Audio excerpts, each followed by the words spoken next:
Yes, indeed, wax slug making time. I just want to show you guys some of the commitment I go to, my products. I want to make sure everything's consistent. Okay, here's a puck of the Ectoplasm white. Here's a puck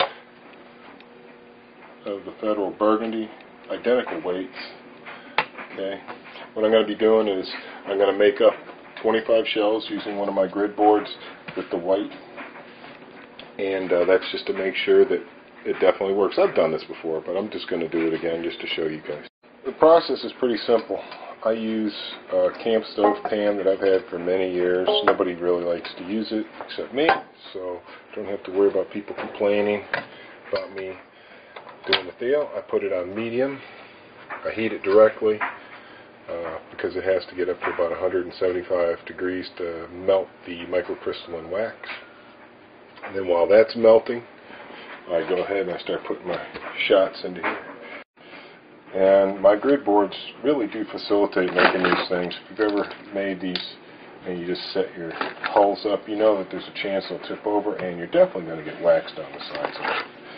You just push them in the holes. They're rounded over ends on one side. It helps guide them into very snug fitting holes. And it's really a pretty simple process. So once you get them loaded, they stay in there really well. So you just tip them over. I recommend getting a little ways away. And when you're doing this, you may want to occasionally just roll your puck around in there, because it's two different kinds of wax, and you have to mix them. So you just give them a little stir. When I get to about that point, that's when I usually pour some shot in. I've got a ton of shot. I don't care how much shot I'm putting in there as long as it makes it easy for me to make them. So if I put a ton of shot in there, it makes it easy for me. If you put too much shot, obviously, that can be a problem. But you definitely want to get your shot hot and your wax hot. And I've noticed that having the shot in there it just sort of facilitates the melt process. I also like to have a dedicated spoon that's bent. No big deal. Just take one in a vise or vice grips and crimp it. Just keep using it. But yeah, and you'll notice it's not smoking near as much now. Well, just a couple quick safety notes about wax. When wax starts to smoke, it's flammable. Don't be smoking a cigarette or whatever, taking a bong hit or whatever while you're doing that, because you could blow up. Second thing is that you don't want any water in this pan, because it'll pop wax on you, and that's no good. You're not going to like that very much. As you can see, things melted up real nice. I might have to add some shot. If I do that, I wait a few minutes for it to get hot before I start using it. That might be just the right amount. We'll see in just a minute. You can see the white turns perfectly clear when it's like water when it's liquid. And the reason I'm doing white first is I wanted to test the white, obviously. I just want to check it out. But I wanted to make some red ones, because I'm a stylish kind of wax slug guy. I like them to match the color of my hull. As you can see, it's a good match. And I'm sure you've all seen an infinite number of people making these things. I'm not going to bore you with making 25 of these, but basically you're scooping up some shot and some liquid so it's mixed together. You want to get some liquid in that shell so that as you're putting shot, it's dropping down into the liquid. And that makes a nice tight matrix. If you put too much shot at first, it's not as good. So try and get a nice mix of liquid and shot, and then top them off. And if you want to, you can cap them with a little bit of wax. You can leave them a little low, or you can bring them right up. But you want to be aware of primer strikes, so if you do have any little BBs up, file them down, sand them down. I like to put a little tiny cap of wax on them myself. It's 1:45 now, and I'm going to start. Okay, it's 1:49, and I'm done. I wanted to show you how much wax is left over. Okay. Still enough, and I used a lot of wax on these. I mean, if you were to fill them more with shot, obviously less wax. Plus, look at all the waste. Can you see? I just poured it over it, because what happens is the wax shrinks as it cools, draws up against the sides of the hull because it's tacky, and it forms a little funnel shape on the top of each shell. And what I did was I went around, I filled them all almost full. Then I went back, poured more wax in them. Then I went back, and I put BBs on top of any that looked super low. Like here's one that looks pretty low. So, I can't scoop the BBs one-handed, but anyway, you could drop some more BBs right in there, or whatever. I'm not too worried about it. These are all going to get blown up shooting jugs and stuff, so they don't have to be full loads. They'll work fine. Now, one last note, okay? I just want to show you. It's 150, and I'll come back when these are completely ready to pop out, so you know. Okay? Another point is you don't want to put your pan back on the stove because it probably has some wax in the bottom of it. So make sure you clean your pan and dry it before you do your next loads.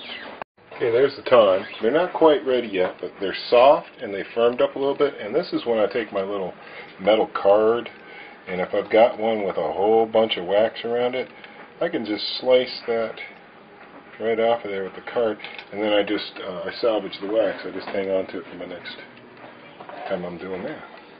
Just to show you again, when it's soft like this, it's not a lot of effort to do that. You just get them right off of there, see? And you may want to wait until they cool more, and you can just pop them out and then scrape the hard wax off if you want. But if you want to, you can get at them while they're soft too. Just get that wax off of there and salvage it for your next load. It comes off real nice at this point. And then as it gets harder, you can still get it off, but it's more of a scrape. With this, it's kind of just like sliding a hot knife through butter. You know what I'm saying? This wax is completely different than candle or crayon wax. It's very tacky, very gummy, but when it's dry, when it's reached its room temperature, it is super, super strong compared to either of those. Okay, so now I'm working on my burgundy load. So here's some wax that's rapidly approaching room temperature.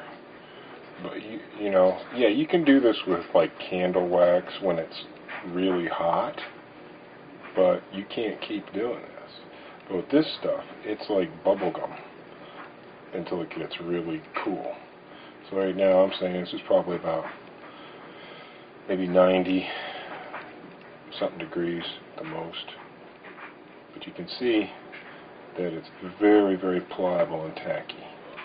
And what I mean by tacky is that it'll pick stuff up. The purpose of that is to hold the shot together and to cling to the inside of the hull so you have a nice reliable deal. Now when your wax really starts smoking like that, it's a good time to pull it off the heat a little bit. You don't want it to really smoke too much. All you're trying to do is heat it and melt it. Okay, it's 2:02 and it's time to pop these out. Okay, I'm not going to pop them all out because that would be boring, but I just want to show you how nice they come out and how they don't have any wax on the sides of them. You know. Let's pop out the first 5 here.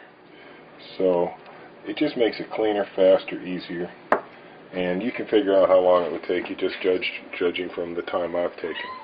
So I'm going to pop these out. What do you want? What do you want? I want something.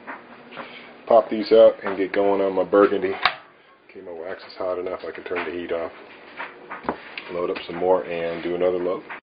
Okay, you remember that little ball of wax I was just squishing like it was bubble gum? I can't squish it now, man. It's hard as can be.